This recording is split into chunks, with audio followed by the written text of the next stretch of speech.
Hi, it's Saturday, September 15th, and this is a Florence update. So we're starting to take trouble tickets now on our system. We had a request for high water vehicles, of all things, so we quickly turned our research group over to finding that. FEMA Region 4 made the request, and we were able to turn over about a dozen or 15 providers of tracked vehicles, meaning bulldozer track, not tires, but bulldozer track vehicles for setting poles and things like that.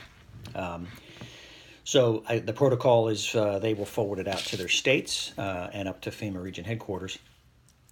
But this is part of the emergency resource library that we've been building really since Sandy. So we have dozens and dozens of different types of data sets that are in there, and we're actually activating that now. So during a storm, there's a need for these huge requests sometimes, and federal government can't move that fast sometimes. But through the private sector, they're very nimble. We're able to get a lot of information put together very quickly, and we connect the buyer and the seller, if you will, or the need of the provider, whatever you want to call it, so that they can resolve the issue quickly, hopefully. Second is we've had tech issues on several fronts. One was the auto forwarding we use for our fleet working group had some issues with not attaching the attachments. That's been corrected. Another issue we faced was we have a lot of people signing up. We have over 400, almost 500 people that have come to say, hey, add me to your list, add this person to your list. So we funnel all them through the SISE registration process. So the first step is they go to siseusa.org, and then they tell us about themselves: name, email, cell. Are you government or industry? If so, what kind of government, what kind of industry, blah, blah, blah, blah. Ask you some questions. So it basically segments or bucketizes people by area of interest and sector. So that helps us in the future that we message the right people on the right thing. Secondly, it validates the emails.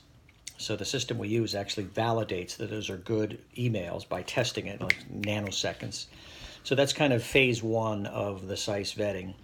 Then when we move from up to the next level, where they're going to come into the SISE sensitive information sharing environment, that requires another level of vetting where they use a credit card, two-factor authentication, and so forth. So we not only know who you say you are, but we know it's you who's logging in. So we do all that without issuing a credential. It's a very sophisticated process, but it's simple for the user.